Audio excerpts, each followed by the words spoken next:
दोस्त की शादी में गए वैभव की आंख सामने खड़ी लड़की कामनी की आंखों से हटी नहीं रही थी। वेटर पार्टी में सबको सॉफ्ट ड्रिंक सर्व कर रहा था।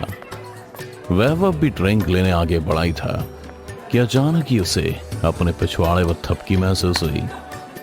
वैभव ने जब पलट कर देखा तो वो कोई और नहीं बल्कि कामनी ही वैभव को देख के मुस्कुरा रही थी। उसने भीड़ से भरे हॉल में वैभव को अपने पास आने की ओर इशारा किया। इशारा देख कामाग्नि में चल रहा वैभव चुपचाप उसके पीछे चल दिया और अगले ही पल वैभव होटल के उस कमरे में पहुंच गया जहां कामनी बड़ी बेसब्री से उसी का इंतजार कर रही थी। दोनों एक दूसरे को देख किसी सांप के जोड़े की तरह एक दूसरे से लिपट गए। वैभव कामिनी की बाहों में खोता जा रहा था। कामिनी भी वैभव के बाल अपनी मुट्ठी में भींचकर अपने नुकीले नाखून वैभव की पीठ में व्यवस्थ करने में लगी थी, जिसका दर्द कामाग्नि में चल रहे युगल के सुख को और मधुर बना रहा था। कुछ मिनटों की गर्म लंबी सांसों के बाद सांसों का काफिला रुक गया। फिर दोनों अपने अपने कपड़े पहनने लगे। तभी मौका देख वैभव ने कामिनी से पूछा, क्या हम दोबारा मिल सकते हैं? अगर तुम जिंदा रहे तो।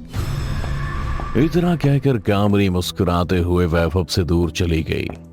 दिन गुजरते हैं लेकिन मोहब्बत की तड़प रह रहकर वैभव के दिल में कसकती है। पर कामिनी से मिलने को वैभव बीमार रहने लगा था। उसका वजन दिन ब दिन कम होता जा रहा था और उसकी यौन इच्छा उतनी ही तीव्र होती जा रही थी। इस कारण ही वैभव दिन भर बस कामिनी के ख्यालों में ही खोया रहता था। सपनों में ही कामिनी के साथ रंगरेलियां मनाता। वो आईने के सामने खड़ा होकर अपनी बाहों में ही कामिनी को इमेजिन करता था। दिन अब हफ्तों में बदल चुके थे और हफ्ते महीनों में, और महज 3 महीनों में ही वैभव एक हष्ट पुष्ट आदमी से एक बूढ़ा कुबड़ा बन गया था। अब वैभव को कुबड़ा बने हुए 13 साल हो गए हैं और इन 13 सालों में वैभव का एक तरफा प्यार कब नफरत में बदल गया उसे पता ही नहीं चला, क्योंकि उसकी हालत देख दुनिया ने उसे समाज से बहिष्कार कर दिया था। लोग उसे घिन खाने लगे थे। अपने ही समाज से मिला ये अपमान बहिष्कार वैभव सहन नहीं कर पाया। वो ट्रेन की पटरी पर लेटा आने वाली ट्रेन के साथ अपनी मौत का इंतजार कर रहा था कि अचानक ही किसी की आवाज सुनाई दी, बड़े बुज़दिल किस्म के इंसान हो तुम वैभव। वैभव ने जब अपने आसपास देखा तो उसे कोई दिखाई नहीं दिया कि अचानक ही उसे सामने पेड़ से एक बूढ़ा गोरी उल्टा लटका नजर आया, जिसे देख वैभव ने कहा, आपको क्या पता मेरे साथ क्या हो रहा है? ये दुनिया बहुत बुरी है, यहाँ किसी को किसी की फिक्र नहीं है। इसीलिए तो कहता हूं तुम एक बुज़दिल किस्म के आदमी हो। बूढ़े गोरी की बात सुन वैभव गुस्से में आ गया। उसे जब खुद पर कंट्रोल नहीं हो रहा था तो उसने गुस्से में ट्रेन की पटरियां उठाकर उसे अलग अलग दिशाओं में फेंक दिया। फिर तमतमाता हुआ घोड़ी की ओर बढ़ने लगा। क्या कहा तूने? मैं बुज़दिल? रुक, अभी तुझे मजा चखाता हूं। वैभव अभी अघोरी के पास पहुंचा ही था कि तभी अघोरी ने अपनी आंखें बंद की और एक मंत्र बुदबुदाने लगा, जिससे वैभव हवा में और छटपटाने लगा। अब दिखा अपनी ताकत का नमूना मुझे। वैभव ने पहले तो उस अघोरी को खूब पकड़ने की कोशिश की, लेकिन जब वो नाकामयाब रहा तो उसने अपनी हार मानते हुए कहा, आप कौन है और मुझे मारना क्यों चाहते? मुझे मारना क्यों चाहते?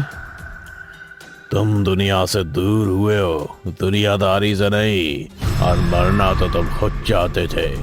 मैंने तो तुम्हें बचाया है, फिर तुम मुझे क्यों दोष दे रहे हो? तुम इंसान भी ना हमेशा अपनी हार की वजह दूसरों को ही बताते आए हो और बताते रहोगे। अघोरी की सारी बात सुन वैभव बीच हवा में रोने लगा था। वैभव की आंखों से आंसू गिरते देख अघोरी ने उसे नीचे उतार दिया। इससे पहले कि वैभव अघोरी से कुछ कहता, अघोरी ने वैभव को संभालते हुए कहा, मुझे पता है एक डायन ने तेरे साथ संभोग कर तुझसे तेरी जवानी हमेशा हमेशा के लिए छीन ली और तुझे कुबड़ा बना दिया। नहीं नहीं, ऐसा नहीं हो सकता, वो मेरे से प्यार करती है, वो एक दिन मेरे पास जरूर आएगी। क्या कहा? वो डायन तेरे पास वापस आएगी? वैभव की बात सुन अघोरी जोर जोर से हंसने लगा था। उसे इस वक्त वैभव पर तरस आ रहा था, पर अघोरी को खुद पर हंसता हुआ देख वैभव का खून खौलने लगा। वो गुस्से में अघोरी को लात मारने जा रहा था, लेकिन अचानक ही अघोरी हवा में अदृश्य हो गया और लात सीधी पेड़ में जा लगी और पेड़ 2 टुकड़ों में टूट नीचे गिर गया। पेड़ को इस तरह से टूटता देख वैभव भी दंग था। वो कुछ समझ पाता इससे पहले ही उसने अपने पीछे किसी को कहते सुना, उस डायन ने भले ही तुझसे तेरी जवानी छीन ली हो, पर तुझे एक वरदान से भी नवाजा है। शायद अभी तुझे उस बात का अंदाजा नहीं हुआ है।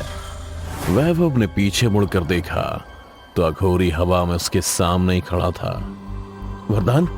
आप ये क्या कह रहे हैं? अघोरी की बात सुन वैभव चौंक गया था। उसे इस बात का जरा भी अंदाजा नहीं था कि जिसे वो अपना प्यार समझता था असल में वही इसके बुरे वक्त की वजह थी। असलियत जान वैभव का सिर फटने को हो गया था। वो गुस्से में चीखने लगा था। तभी अघोरी ने उससे कहा, चिल्लाने से कुछ नहीं होगा, अगर हिम्मत है तो जाओ उससे बदला ले, बर्बाद कर दे उसको। पर वो है क्या? मुझे नहीं पता, फिर मैं कैसे? वैभव अपनी बात पूरी करता इससे पहले अघोरी ने कहा, मुझे पता है वो कहाँ रहती है, जा मिल ले उससे। पता नहीं उसे तू याद भी होगा कि नहीं। बताओ मुझे वो डायन कहाँ रहती है, मैं अभी उसके हलक से उसकी जान खींच लूंगा। वैभव के पूछने पर अघोरी कुछ बोलने जा रहा था कि तभी उसे अपनी पीठ पीछे ट्रेन का हॉर्न सुनाई दिया और उसके मन में ये बात भी घूम रही थी कि उसने गुस्से में पटरी उखाड़ दी थी और अगर उसने जल्दी कुछ नहीं किया तो हजारों लोगों की जान जा सकती है। अरे खड़ा खड़ा क्या सोच रहा है? दिखा अपनी ताकत, पटरी को थाम कर रख जब तक ट्रेन नहीं गुजर जाती। वैभव ने तुरंत ही रेल की पटरी को बाकी पटरियों के साथ जोड़े रखा।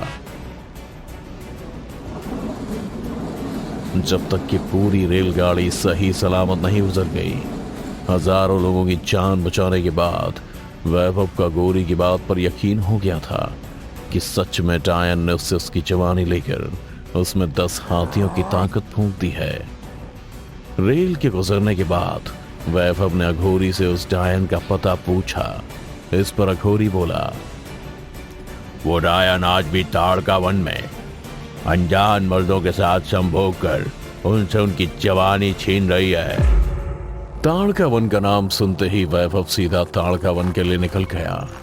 वो जंगल पहुंचा तो उसे वहां अजीब अजीब सी आवाजें सुनाई थी। बहुत से काले साए वैभव का खून पीने उसके इर्द गिर्द मंडरा रहे थे, मगर वैभव जरा भी नहीं डरा। वो बस कामिनी को ढूंढता जंगलों में भटक रहा था कि अचानक ही उसे झाड़ियों में से कुछ आवाजें सुनाई थी। वैभव ने जब पास जाकर देखा तो कामिनी किसी गैर मर्द के साथ संभोग लीला में व्यस्त थी। कामिनी के चेहरे पर कामुकता के भाव देख वैभव का खून खौल गया। वो तुरंत ही उससे मैं कामिनी के पास गया और उसके ऊपर से उस गैर मर्द को पकड़ कहीं दूर पटक दिया। कामिनी भी वैभव को देख सब कुछ समझ गई थी। कामिनी अभी भी उतनी ही जवान और कमसिन थी। उसने वैभव को फिर से अपनी अदाएं दिखानी शुरू कर दी। कामिनी वैभव के जिस्म को छू उसे उत्तेजित करती जा रही थी, पर वैभव का गुस्सा कम होने का नाम नहीं ले रहा था। जब कामिनी वैभव के बहुत करीब आ गई तो वैभव ने कामिनी को गर्दन से पकड़ उसे हवा में उठा दिया। बोल, क्यों किया तूने मेरे साथ? मुझसे मेरी जवानी छीन मुझे कुबड़ा बना दिया। मेरी हालत देख, दुनिया मुझे नकारती रही और मैं पागल तुझसे बेइंतहा प्यार करता रहा, और मैं तो तेरे लिए बस एक रात का मजा था और कुछ नहीं। इतना कहकर वैभव ने कामिनी को खुद से दूर धकेल दिया। कामिनी भी वैभव से आजाद होकर अपनी आंखें बंद कर मंत्रों का उच्चारण करने लगी और ताड़का के जंगल में बसे सभी शैतानी ताकतों का आह्वान कर उन्हें अपने वश में कर लिया और एक के बाद एक शैतानी ताकतों के साए को वैभव पर छोड़ती जा रही थी। तू इसी लायक है, और मैं चाहती तो तुझे उसी रात खत्म कर देती, पर तेरी आंखों में मासूमियत देखकर मुझे तुझ पर तरस आ गया था। कामिनी गुस्से में वैभव से कहती हुई अपने काले सायों से उसके जिस्म को चीर रही थी, पर वैभव ने भी हार नहीं मानी। वो भी पूरे जी जान से उन काली शक्तियों का डटकर सामना कर रहा था।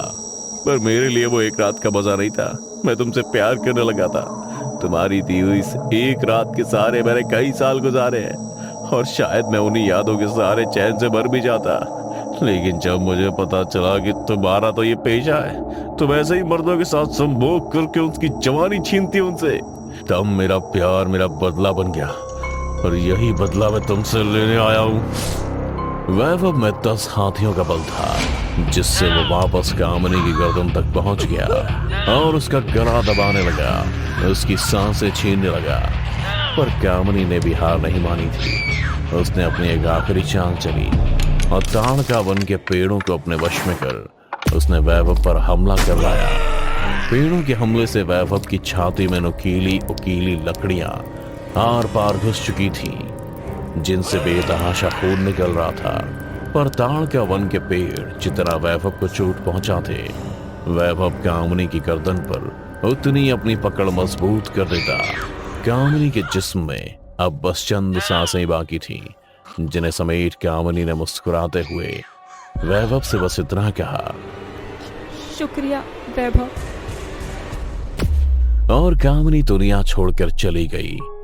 वैभव भी कामिनी की खुली आंखों को बस एकटक देखे जा रहा था, ठीक वैसे ही जैसे कोई अपने प्यार को देख रहा हो। बस वैभव के साथ फर्क इतना था कि उसने अपने एक तरफा प्यार को खुद मारा था। वैभव की आंखें नम थीं, और तभी उसने अपने पीछे से किसी को कहते सुना, शुक्रिया वैभव, तुम्हारा एहसान मरने के बाद भी हमारे साथ रहेगा। वैभव ने जब पीछे मुड़कर देखा तो उसके पैरों तले जमीन खिसक गई, क्योंकि पीछे वही अघोरी खड़ा था जिसने उसे कामिनी का पता बताया था। अघोरी तो तूने मेरे से ये सब जानबूझकर करवाया? नहीं वैभव, जिस कामिनी से तुम प्रेम करते हो उसी कामिनी से मैं भी प्रेम करता था, और असल में उसका नाम कामिनी है भी नहीं, बल्कि वो तो कामयण काल से इसी जंगलों की एक राक्षसी है, त्रिमुंडा, जिसे वरदान था कि वो संभोग से किसी की भी जवानी छीन सकती है। पर यह भी शाप था कि जिससे वो जवानी छीनेगी उसमें 10 हाथियों का बल आ जाएगा। अघोरी से कामिनी की पिछली कहानी जान वैभव सोच में पड़ गया।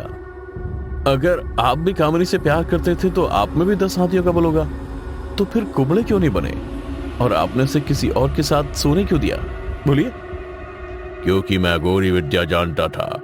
मुझे पता था कि डायन के श्राप से कैसे मुक्त होना है, और रही बात त्रिमुंडा के किसी और के साथ सोने की, तो मैं शुरू से ही बहुत बुरा लगता था, खुद से घिन आती थी, पर मैंने अपने गुस्से को मकसद दिया।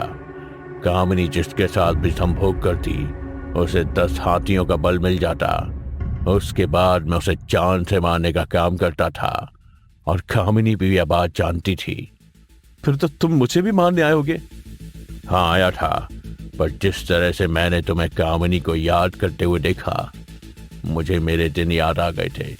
वही शिद्दत, वही पागलपन, इसलिए मैंने तुम्हें कामिनी को मारने के लिए कहा, और तुमने कामिनी को मुक्ति दे दी। वैभव अघोरी से कामिनी की सारी कहानी जान चुका था। उसने मुस्कुराते हुए अघोरी से बस इतना ही कहा, कामिनी मरी नहीं है, वो आज भी जिंदा है हमारे दिल में, और हमेशा जिंदा रहेगी। और ताड़का वन की अंधेर भरी दुनिया में वैभव कहीं खो गया। तो अगर कल को आपको ताड़का वन में कोई कुबड़ा शख्स दिखे तो बगल से गुजर जाना, उसे परेशान करने की सोचना भी मत, क्योंकि आज भी उसमें 10 हाथियों का बल है।